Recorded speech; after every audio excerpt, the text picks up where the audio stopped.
Hello guys. Oh, saing naman tayo. Luto tayo.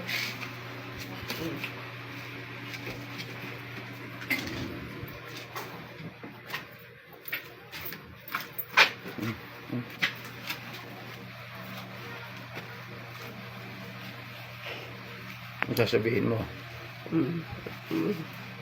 Ano? Masasabi ko Happy New Year sa lahat. Sana mabuti lang kalagayan nating lahat. At sana lang magpasalamat lagi tayo sa mahal na Panginoon na binibigyan tayo araw-araw ng panibagong buhay. Ng panibago at panibago. Kasi yung ngayong araw na ito, hindi na ito babalik, lilipas na ito, hindi na babalik, bagong araw naman bukas.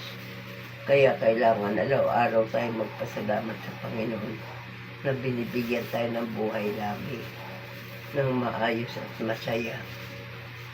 Yan lang ang masasabi ko sa lahat. Magandang gabi po.